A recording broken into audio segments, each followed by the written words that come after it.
you don't have to hear it.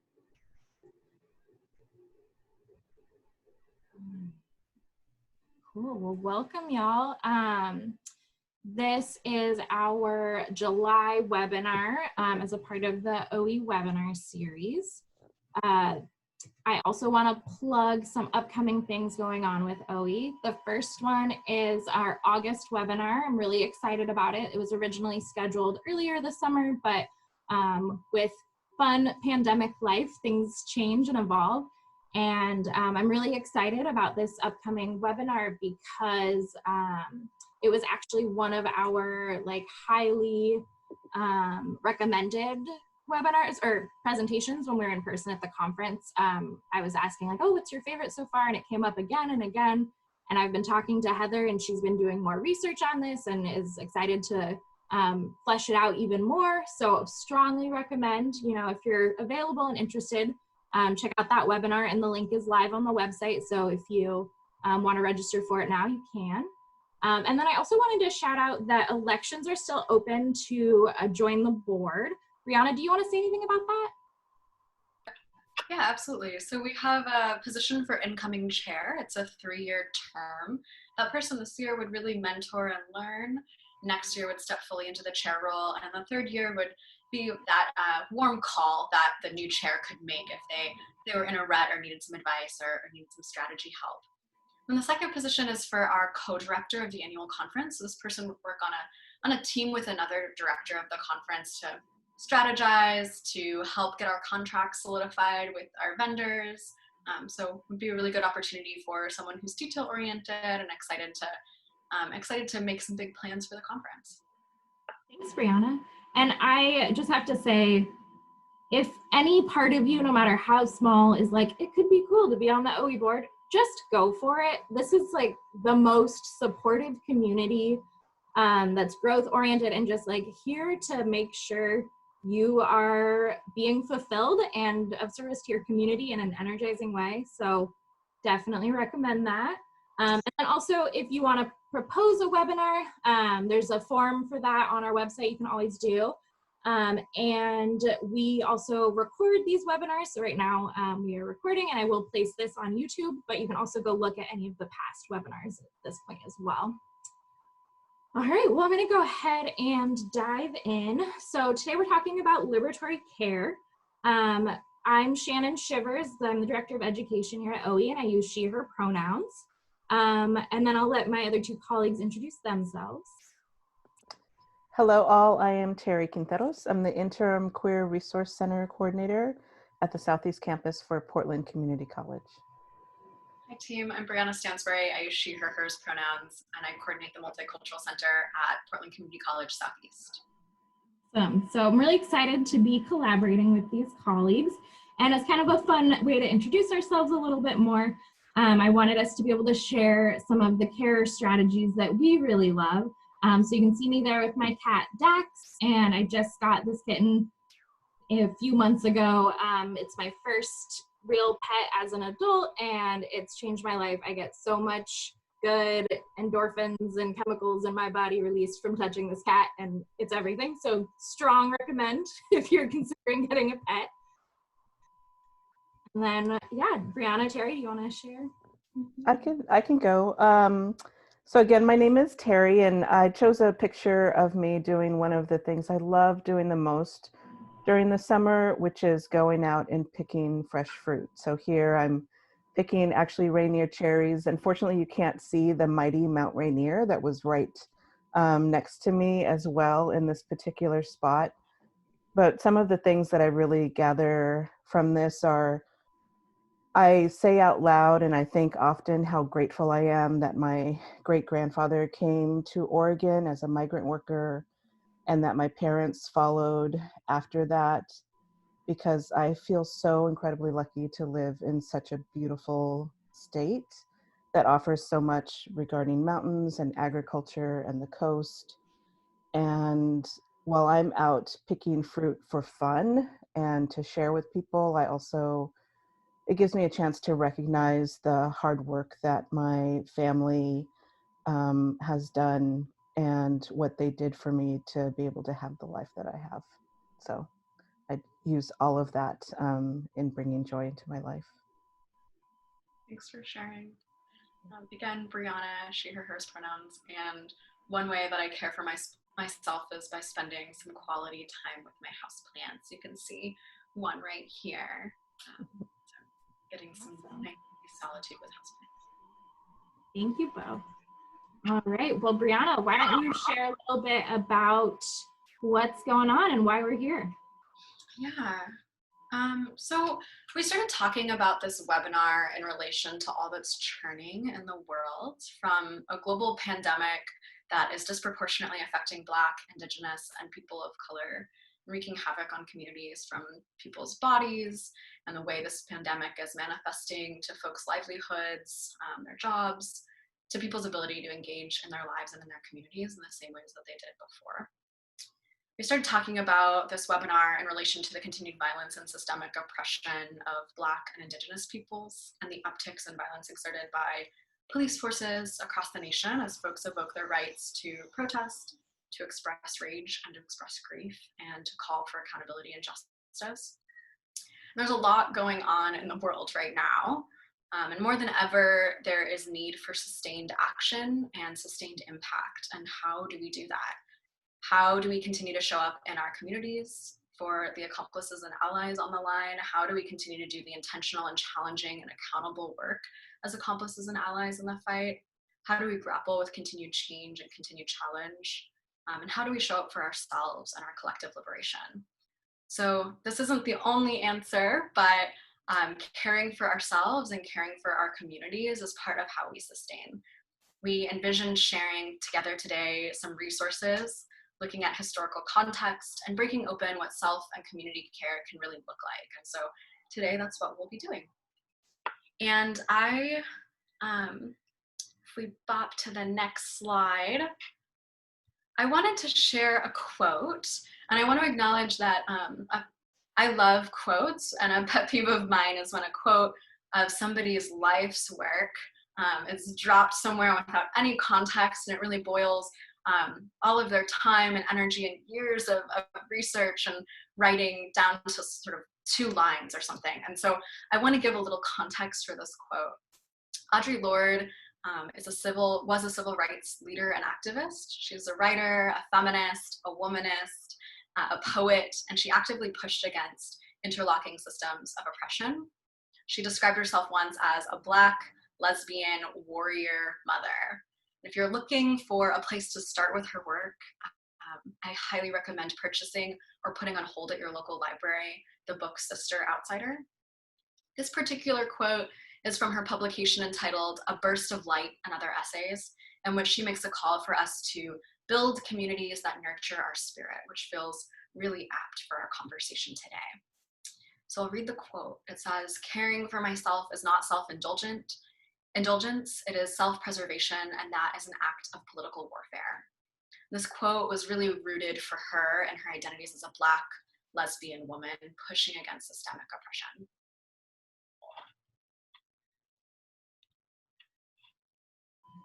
All right, so as Briana was sharing, these are some of the things we were thinking about when we wanted to share some resources around care with the community. And we didn't start with the idea of liberatory care. We started a little bit talking about self-care, and we wanted to approach this from a really holistic lens, right? The challenge with self-care is that it's often relatively ableist, right? It's putting the onus on the self to take care of themselves. And we know that care is not just a solitary thing that you can necessarily do for yourself or by yourself, and you don't necessarily have the access to do it. So we wanted to kind of complicate the idea of self-care a little bit, and bringing in the idea of communal care. So really being in connection to your community. However, not all communal care is liberatory care, right? So you can have a community that is really toxic and really draining. And so, it's really going beyond the concepts of self-care and communal care.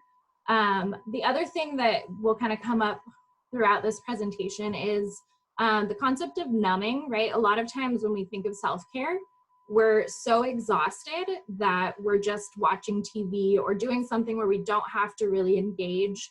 And that, like, is that really care, right? Is that avoidance, or is that actually nourishing you and rejuvenating you, right? So that's how we ended up getting to the place of liberatory care, which Terrie has some great experiences with. So she's going to share some of that. Great. Thank you. So first, we want to really acknowledge our privilege and our honor in recognizing how much of this care has already been happening and how much work, as Briana noted, already has come before us through decades and decades and many lives of different people. And when we looked closer at liberatory care, we can see that it is actually already deeply rooted within many marginalized communities. So one, of course, being the civil rights movement of the 60s and the ways in which those leaders really made healthcare a priority of that particular movement. And that Dr. King actually said, of all the forms of inequality, injustice in health is the most shocking and most inhumane because it often results in physical death. And unfortunately, we can still see that happening in our neighborhoods and communities in our country still today. We also acknowledge that inequality in healthcare doesn't also leads to death, but that sometimes we forget about all of the things that then come before it. The ways in which stress has an impact on our bodies and the different cause and effect that has for us. Stress can often lead, as we know, to depression, physical pain, and long-term ongoing ailments such as high blood pressure and diabetes. And again, I think that sometimes we often get so used to throwing out these words and these different ailments that we forget to kind of dig down a little bit deeper and really acknowledge and recognize the daily impact that has on people as individuals and the lack of quality of life then, or the impact that has on our quality of life. We also recognize that the Black Panther Party really helped move this idea forward with many of their different programs, and that we can still see the impact of many of those programs today. Some of the things that they started that we still have in place, for instance, are free and reduced lunches for children who are still in school, as well as mobile health clinics, both dental and medical health clinics that go out to communities to make them more accessible for people. One of the other things that we can pretty easily see when we look closely at it is the creation and the rise of women's shelters in the 70s, a time when women came together and really started to recognize that an individual person in an abusive relationship was likely not going to be able to successfully move out of that relationship and move into a healthy life for themselves and or for their children without the help of their community, without the help of their other sisters. And so we started to see women's shelters being created, and everything from sharing safe housing and a roof over your head to the sharing of the building and creation of gardens, food preparation, and also with the sharing of caring for and raising children was something that we really saw strongly come out of this creation of women's shelters. Next slide, please. So what we know are that women, many marginalized communities, women, people with disabilities, LGBTQ communities, communities of color, all of these folks have really worked to take, all of these groups have worked to take control of their health as a corrective to white supremacy, as a corrective to all of the failures of living in a white, ableist, hetero, cis patriarchal system here in our world. And that with the rise of all of these groups and their creation of movements where they were trying to bring their issues to light and also trying to help folks see how their liberties and their rights were connected to everyone else's liberties and rights as well. We saw the disability rights movement, trans rights movements, queer rights, civil rights, the women's movement, and currently the Black Lives Movement that is moving so strongly, that all of these different movements at the time are often hated. There is a lot of language, hurtful language that's creative and narrative that's created around them, that they're being troublemakers, that they don't have any real purpose, that they don't know what they're doing. And obviously, so far, history has helped these movements along a little bit more, but also some of that history still gets lost. Some of the things, some of the movement forward that these different groups have helped create become so normalized within our society that we forget that they actually came from people who were going to the streets and going to their legislators as well, and also creating more underground systems to help each other and to help themselves get what they need. And that all of this helped shift the medical concepts of these into the political.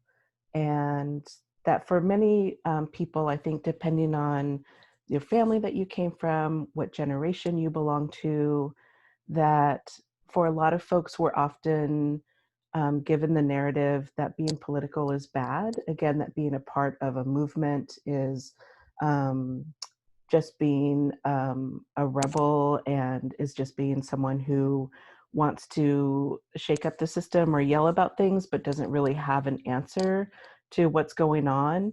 And, you know, part of this care that we want to help bring to light and share with you all today is that, if you move to the next slide, is that our daily survival is actually an affront to white supremacy.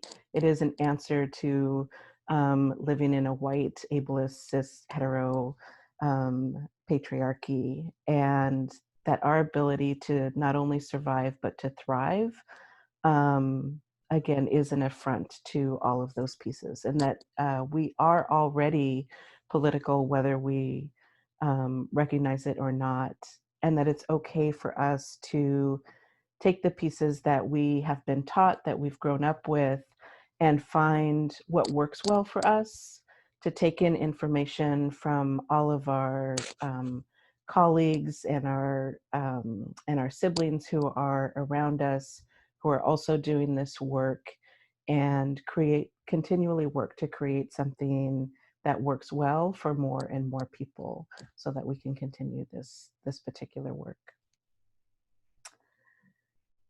So again, liberatory self-care is really centralized in marginalized and oppressed communities, and something that's been happening for quite a while at this point. And within our different cultures, we have ways in which we already have systems set up that help not only care for ourselves, but also allow us to care for other people and allow us to be able to then take in that care from other folks and have it be restorative for us.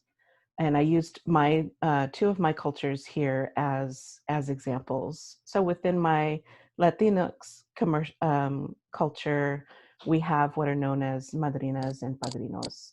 So these are folks that can operate in many different ways in our lives, and they're a part of our lives through multiple celebrations and transitions. They are often either related to us in a more distant manner, or they're good friends, usually of our parents or of our guardians. They can act as kind of an extension of godparents, helping folks shape whatever their spiritual life might be for themselves, but they're also there to help actually lift up and support not only the parents of children, but that child as well. So, what a large celebration within the Latinx community, for instance, might be a quinceañera for 15-year-old young women. And if you've ever been a part of that, or you've ever seen pictures, they're usually quite large celebrations. And so madrinas and padrinos will actually step in and help pay for all of that and help create and organize all of that. So one set of folks might, for instance, offer to pay for the dress. One set of folks might offer to pay for the cake and organize getting the cake or the food to the celebration. These are also the folks that would be some of the first people to step in, for instance, when someone passes, and help, again, organize family and friends within that community to come together to help bring food, and also to help pay for funeral and any final expenses of someone's particular life. So that's one way in which liberatory care has already been a huge part of my entire life. One of the other cultures that I particularly picked out was I identify as queer, and so many folks within the queer community often talk about and have what we call chosen family. And these are, lifelong friends. Sometimes they're, in other instances, they might be called mentors for different people. But within the queer community, and specifically for me, they are people who are friends and who have been friends for a number of years. And I call them chosen family because, just like with, I'm lucky and very privileged that my biological family is also very supportive of me as a queer person. And it's still really nice to have the chosen family there for me, to have folks who get me on another level, who understand things that I'm talking about that I might be struggling with, who understand my jokes right away about different things, and don't necessarily think that I'm trying to just be shocking, because they get me on a different level. For me, the chosen family is also, they are the people, along with my biological family, who help keep me accountable. Whether they are within my physical presence or not, I am almost always thinking about these people and what I've learned from them, what I hope that I can help pass on and teach to them as well. And that really helps guide me then in the decisions that I make all day long, every single day. And I often find myself thinking, would this be something that I would be able, would this be a decision that I would be able to share with my community openly and feel proud of that fact? Would they be proud of me for that? And at the times when I do make a mistake, and sometimes, they can be really big mistakes, and sometimes they're smaller mistakes, these are the people that often will come to me and have conversations with me, and again, hold me accountable, to really push me to think about things in a different way, to push me to take accountability for actions that I may have taken that may have been hurtful to someone else or to another group, and to constantly be pushing me to be that better person that I'm constantly striving to be, to always learn something new, as well as being those people that bring joy and laughter and companionship into my life. So those are just two examples of different groups within my life that provide liberatory care, those systems were already set up when I came into them. In your life or in different cultures, whether that's you're a biological culture or a chosen culture for you, there may be other people and structures that are set up. And so we want to give you an opportunity right now. Shannon and Briana are going to help me create basically a whiteboard, and they'll give you instructions on how to use this so that you can type in what are these structures within your life or within your culture that you would want to share with people. Just to let you know, it will be anonymous. No one will be able to tell who is writing what on this board right now as we share these with each other.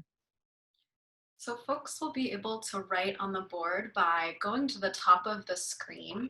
You should see a green box that says you are viewing OE's screen. And then next to that, there should be a view options box with an arrow down. Click on that arrow down, and towards the bottom, about 4 bullets up from the bottom, you'll see something that says annotate. If you click that, it'll give you text box, a mouse box, a drawing box. And with the text box, you can click in and then write some text. Oh, somebody's drawing. That's great. Love to see it.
I'm super appreciating this like informal, like starring and hearting next to the things to emphasize that came out of this.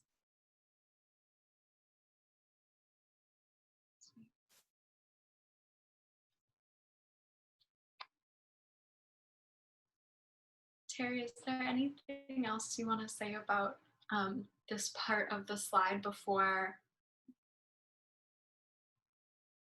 Oh, I think you're muted.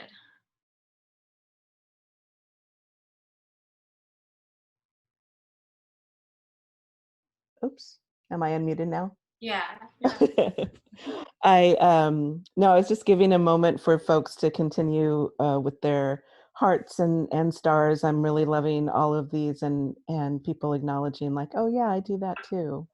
So I appreciate all of you that shared these different forms of community that you access. So, and just want to encourage folks to continually think about the ways that you've been exposed to community care and liberatory care in your life, and really help to flip the narrative around it, especially if it was something that was not given encouragement in your life, either by their people around you or colleagues or society in general. So thank you.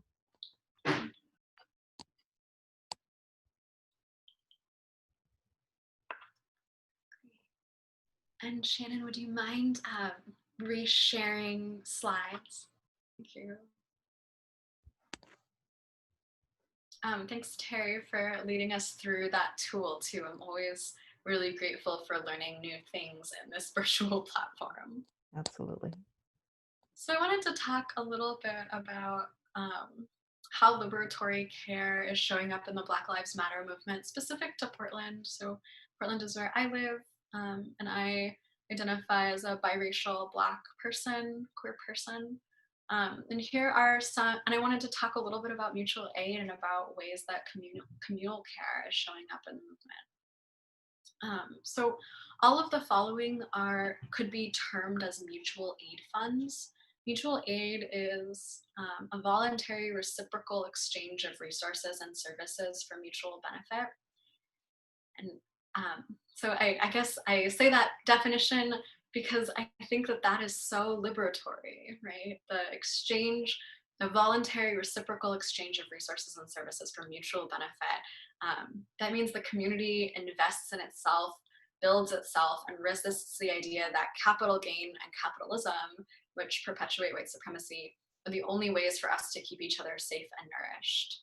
Instead, this kind of care recognizes the benefits of our inherent interconnectivity and dedicates and reaffirms that, which I think is just gorgeous. So I'll start by talking about Snack Block. Snack Block is a community resource and support for rallies, protests, community events, and vigils in the greater Portland area. It's a BIPOC-led community resource. And Snack Block started by just seeing the need for people to have like food and nourishment out on the streets. So folks who are getting out into the streets were not often prepped with enough water or enough food. And so Snack Block would show up to rallies and feed people all night. Now it's grown into a really holistic mutual aid network with comprehensive trainings. So every week they do a different training around protesting 101 or de-escalation and de-arrest tactics, the citizens versus ICE, what could be more liberatory than learning about how to keep your comrades and your friends and your community safe. They also do things like bike guidance organization. So when you see a protest walking, there are typically bikers at the front and on the sides of that protest blocking streets off, so folks are safe from traffic. And they also organize supplies, from getting bikes to people who don't have transport and want to help shut down roads, to getting folks hand sanitizer and extra face masks during this pandemic so folks can show up and feel a little bit more confident about their health and safety, down to hygiene products and respirators for the front line. They rely on the community to be engaged in those actions. So all the money funded for all of these things comes from us. We protect us. Riot Ribs, which has since disbanded. So one thing that is beautiful and hard about movements is that they change quickly, right? And information is flowing really quickly. So when I created this slide yesterday, Riot Ribs was up and running. And today they've broken down. So if you find them on Cash App or Venmo, I'll ask that you not donate to them. But Riot Ribs was feeding the people free ribs downtown outside of the Injustice Center, and was Black run and community driven, and they gave free food to everyone who was out there for hours and hours. And so just another really beautiful way to show care and to show nourishment. This third resource is at Gas Me Teddy. That's their Cash App handle. It's a BIPOC-led mutual fund to purchase respirators for frontline protesters, specifically Black, Indigenous, and people of color who are on the front lines. The respirators protect our lungs from tear gas. So just another really, really good resource, and a resource that is community-driven and community needed. And then the last resource on here that I think demonstrates really beautiful, interconnected community care and community aid is Radical Rest. Radical Rest, if you are Black, Indigenous, or a person of color, and in the Portland metro area, highly recommend Googling radicalrest.org. And they are a collective of providers, therapists, energy workers who are dedicating their time slots to Black, Indigenous, and people of color who are affected by this pandemic, who are affected by the protests, whose stress levels, anxiety levels are high as a result of this moment. And so radical rest is people investing in ourselves again. And there are a couple others that aren't listed here, but one I do want to mention is PDX Mutual Aid. It's a really large mutual aid fund that is free for people and partners with an organization. So another way to do this is to dive deep into organizational partnerships too. So we've talked a lot about some good, deep, rich history and some context, and we've given a few examples, but we also wanted to name some organizations, some modes, some approaches that other folks are doing out in the world too. And so in the next couple of slides, we'll talk about some very specific organizations doing specific work around liberatory care and what their mode is. And I'll start with micro self-care. So for just a few seconds, I want you to think about the term self-care. As you ponder that term, what comes to mind when you think of that? And feel free to, you can drop if you'd like the first things that are coming to your mind when you think of self-care. Feel free to drop them in the chat if you'd like. Just let folks have another 10 seconds to think through.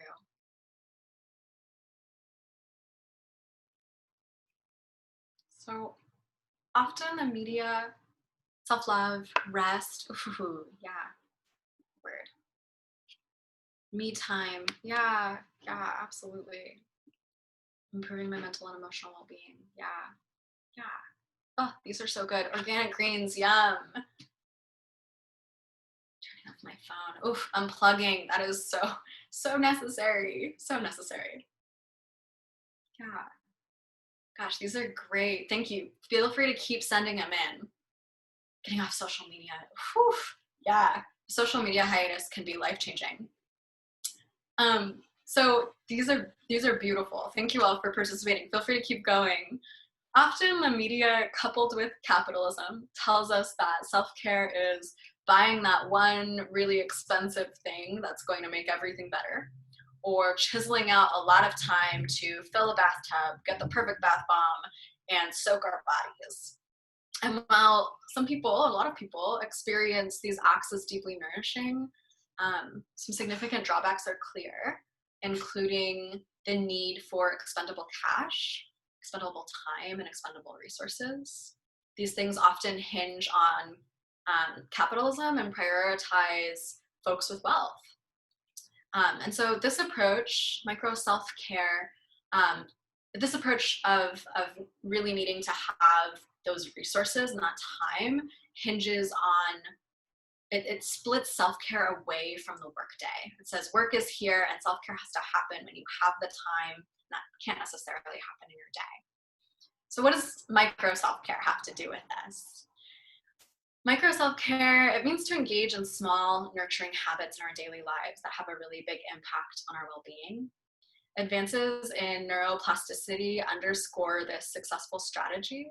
It says that small, repetitive practices matter, both in creating new neural networks in our brains and in creating sustainable self-care. This is from LICSW Ashley Davis Bush in their paper, Rethinking Self-Care, Everyday Micro Practices. So micro self-care could be remembering to get yourself a glass of water, to stretch or move your body between daily Zoom calls in a way that feels good for you and for your body. It could mean some deep breathing or a phone call with a friend or an affirmation text or a few seconds of closing your eyes.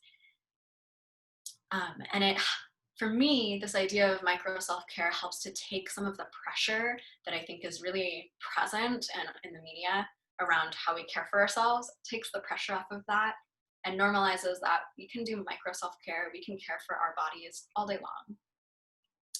For the next minute or so, I'd love it if folks would, with pen and paper on your notes or just thinking through a list, if folks could write down or think through ways that you've engaged in micro self-care today, maybe without even realizing it, or ways that you hope to engage in micro self-care after this presentation.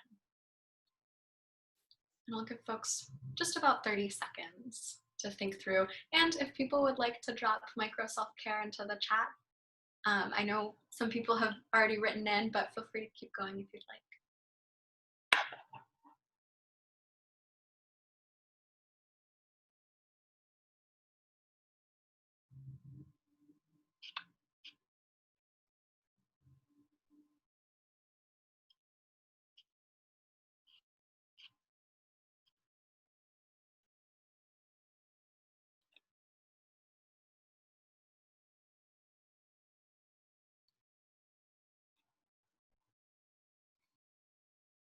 Yeah, really appreciating all the deep breathing folks are doing.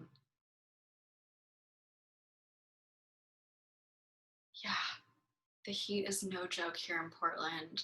I've been also chugging water today. The Calm app, yeah, and walking. Sweet.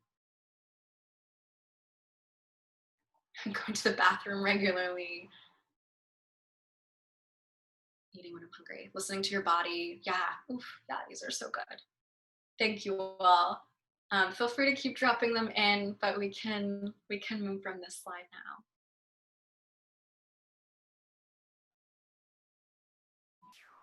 All right, so I'm going to talk a bit about two kind of movements. This is the NAP ministry. This was the one that kind of prompted me to reach out to Briana. We both are big NAP ministry fans. And I heard a podcast recently where Bishop Trisha Hersey was able to really share what she does and what her story is. And I highly recommend that. And I'll explain where to find it at the end. But one of the things that she did is she comes from an arts background. She did puppetry and is really into like installation art, as you can see from this image, right? It's beautiful.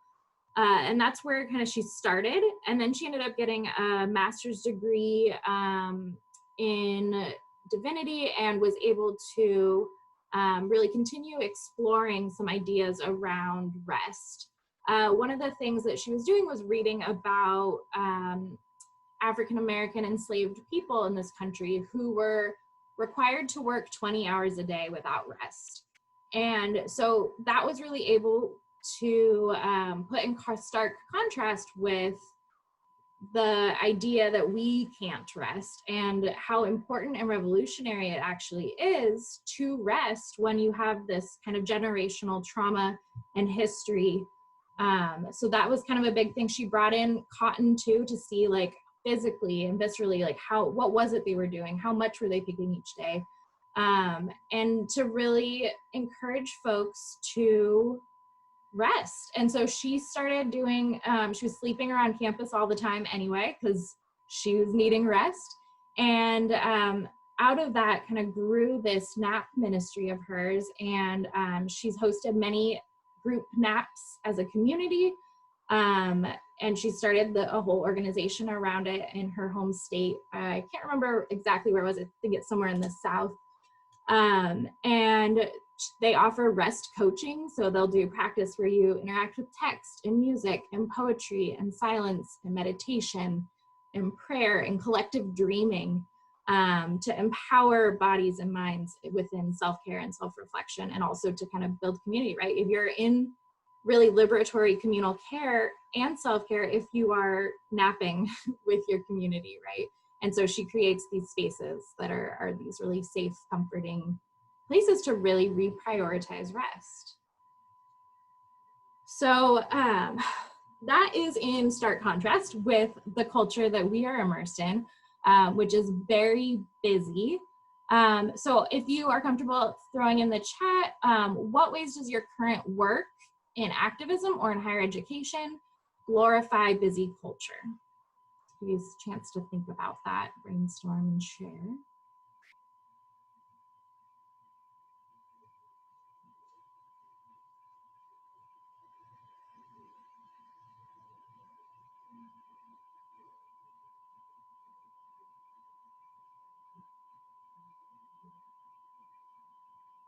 So large caseloads, long lists of duties, long work hours, meetings that aren't necessary, working from home and having difficulty finding those boundaries, right? So it's a huge part of our work culture, complaining about how many emails we have or how long you worked, right? That's a sense of pride, and that you have to prove your worth to people. So in contradiction to this, right, think about what your colleagues and leaders do. Do they reinforce this busy culture, or are they modeling rest and health? And what are they telling you, right? So I've seen in my life, like I've had bosses who model being available 24/7 and being available when they're on vacation. Is that really healthy for them? Is that healthy for me now to feel like if I take any time off, I'm not actually taking time off, I'm still working? So kind of think through what are those implicit or sometimes explicit constraints on your ability to rest based on the community that you're in. And once you are able to start identifying that, you can try to resist that, right? So all of this has been tied into white supremacy and capitalism, as we've mentioned, and busy culture and resistance to rest is really all about this capitalist white supremacist framework that says we have to be perfect, we have to be doing the most, we have to be producing things, right? So the concept of productivity, and like we have to be productive at all times and be producing something that shows for what we did with our time. And that's generally the priority over actual care. And, you know, I just wanted to posit, if we're too busy to care for or accept care from others for ourselves, how are we ever going to have the energy to really generate systemic change, right? And as OE, one of our goals is systemic change, right? We want equity for folks in higher education and beyond. And so the other thing is that, right, this capitalist white supremacist culture is designed to really maintain and support the system that keeps us too busy to notice that we are being oppressed. And it's a system that's designed to really only benefit a small portion of our communities. And then, so I just wanted to remind you that you can rest, right? You may be feeling some resistance. You might feel like, I don't have time for that. And I want to kind of point out that one of the things I've learned a lot through this pandemic time is to really re-examine urgency as the default, and to really slow down and to notice what are my needs and what are the things I really need in my day and what do I value. And taking rest is a part of like making space for some of those revelations. And so I also want you to think, like, does this align with you when you think about taking a time to rest or going slow, or does that stress you out? Are you feeling a lot of resistance? Like, I could never rest, right? Notice what those instincts are that are coming to you. Because one of the things I want to point out is that growth is often a deeply uncomfortable process, but we encourage you to approach the process with the mindset of curiosity rather than judgment or shame, right? We're all at different points in our processing of how we've internalized and contributed to these systems of capitalism and white supremacy that are really dominant in our culture here. So that was a kind of jumping off point with the NAP ministry.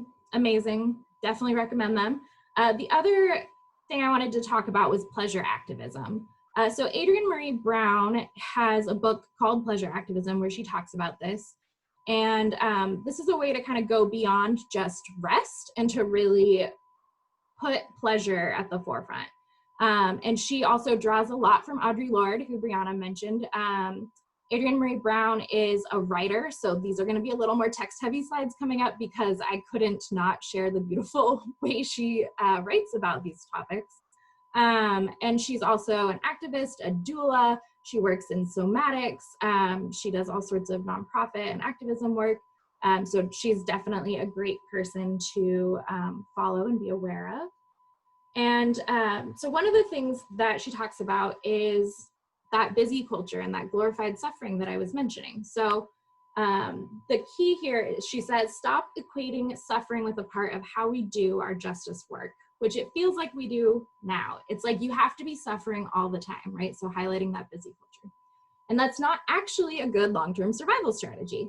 We settle for suffering and self-negation because of oppression. Oppression makes us believe that pleasure is not something that we all have equal access to, right? So Briana was mentioning, you know, the time or the money and the access around it. One of the ways that we start doing the work of reclaiming our full selves, our whole liberated and free selves, is by reclaiming our access to pleasure.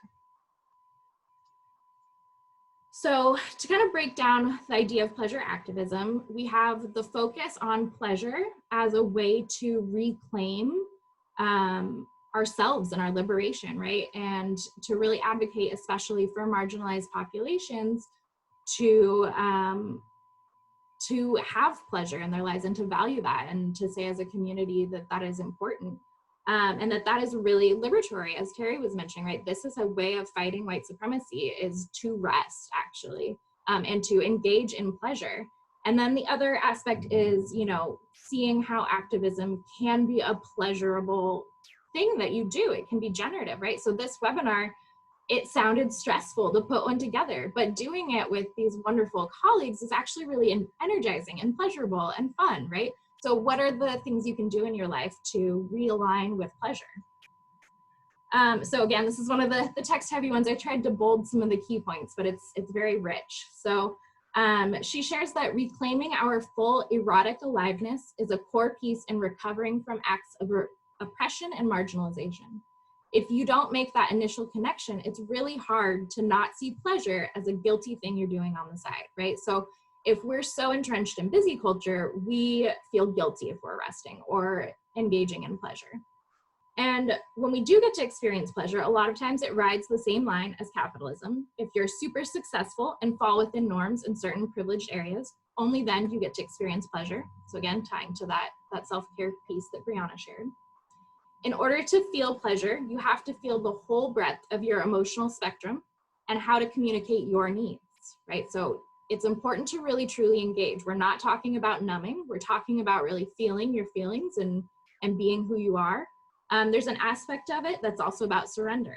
If you orient the world around a collective community of care, then there's plenty of stuff available if we know how to share it. So those concepts of mutual aid and really engaging in the community together. A lot of pleasure activism is also leaning into the simple pleasures of existing right here, right now. I think of communities of care are the future for our species. And I also think about, right, like the right here, right now, it brings in those concepts of mindfulness that are really rejuvenating as well. And again, just thinking about, you know, self-care, a lot of people feel that it's selfish, it goes against the busy culture. And so she speaks about building community with those who are also focused on self-love and how that really shifts accountability. So Terrie was talking about her chosen family and how they really focus on accountability, but it's in a really supportive and loving way and as a joint community. She says, about how I've been learning slowly to engage self-loving behaviors and disengage from behaviors that harm myself. That there is a way that truly loving myself makes clear how interconnected I am to other people, to this planet. It makes it harder to do harm. All right, and then she, between the Nat Ministry and Adrienne Maree Brown, they shared some suggestions, right? So we were all sharing some micro self-care or some self-care habits that we have. And so this is just a really general list of lots of things that have been crowdsourced around this in both Adrienne Maree Brown's work as well as the Nat Ministry. I'm not going to take time to go over all of these, but I will be making sure that you all have access to these slides at the end, and also the notes with the resources and links as well for where we found these things. And on that note, I wanted to recommend Pleasure Activism by Adrienne Maree Brown. I have not read it yet, but everything I've read by her has been amazing and really enriching. She also has a book called Emergent Strategy that I've heard great things about. In terms of social media, the Nat Ministry is really present there. Same with Snap, Block, and Don't Shoot PDX, correct? And the podcasts, so Stratagem is a really great one. It's a really short, there's only 5 episodes. It's just a July 2020 thing that they did. And it's like hanging out with us, talking about these types of topics. And it's really fun and exciting. So I definitely recommend listening to that. Irresistible is a podcast about collective healing and social change. That's another one that I think is really powerful. And that's a year old July 2019 interview with Adrienne Maree Brown, or not Adrienne Maree Brown, the Nat Bishop is what Trisha Hersey, she was able to share that in that podcast. So definitely recommend that. And then How to Survive the End of the World is what I'm looking forward to starting. It is by Adrienne Maree Brown, and it's in direct reaction to things that are happening in the world right now. All right, and then I couldn't stop sharing these beautiful quotes.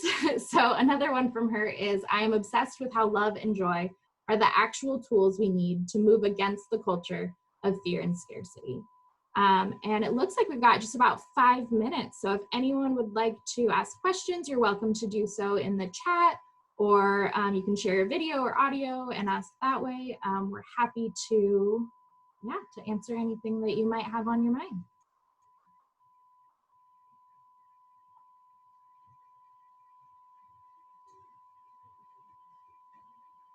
I know this is a lot of, it's energizing and exciting, but it can also be heavy, right? To realize the deep entrenchment we have with these systems of oppression and how we've internalized them.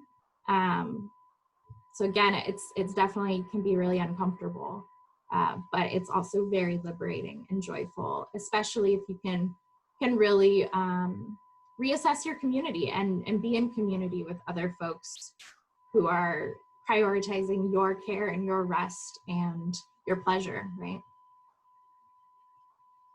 And I know this has already been said, but I'll just uplift again that for folks who are in the work and who benefit from white privilege, that rest is not an excuse to not maintain being in the work and being getting deeper and questioning your own anti-Blackness and your own inherent racism. Rest is part of the process, but it is not an excuse to tap out of the fight.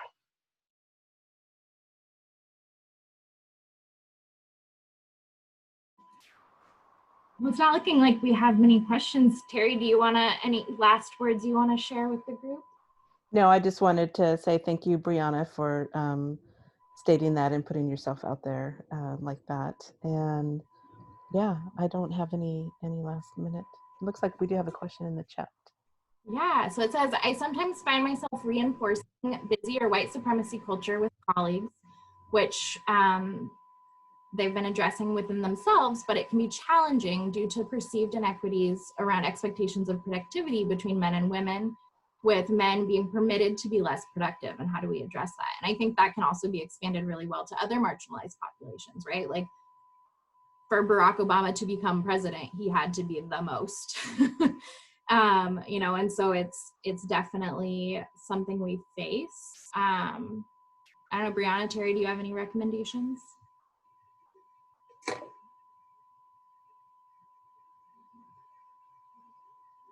Man, this is so tough. This is so hard.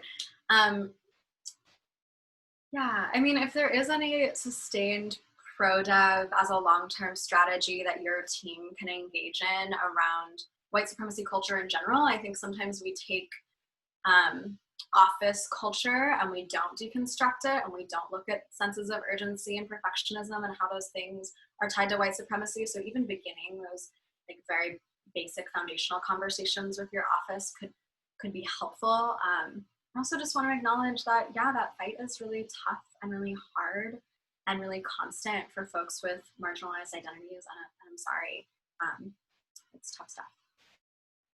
Terrie, did you have anything you want to add? Yeah, I was just gonna similarly like just really acknowledge how difficult that is, and I'm sorry that that is happening for so many of us on so many different levels in our lives. To reach out to other supportive colleagues, and for me, one of the things that has been helpful for me is to while I may have multiple identities that have traditionally been oppressed and marginalized, some of the ways in which I've shifted, for instance, are that I'm no longer a young person, for instance, working in the workforce. And so sometimes I specifically look to and reach out to then folks who are younger than me and really give myself an opportunity to learn from them and listen to what they have to say, um, and have found again great joy in that and lots of different tools and strategies, and then also allies in places where I have not been encouraged to look before. And it's not an end all be all answer, but it is one of the ways I feel like in which I continually try to recognize places that are different for me than for other colleagues, and really recognize and lift up their wisdom and their knowledge and street smarts and strategies in that. Thank you so much, Terrie. Well, thank you all for taking some time for yourself and to care for yourself and to start really diving into this liberatory process. And yeah, we look forward to continuing to be in community with all of you through OE. Have a good day.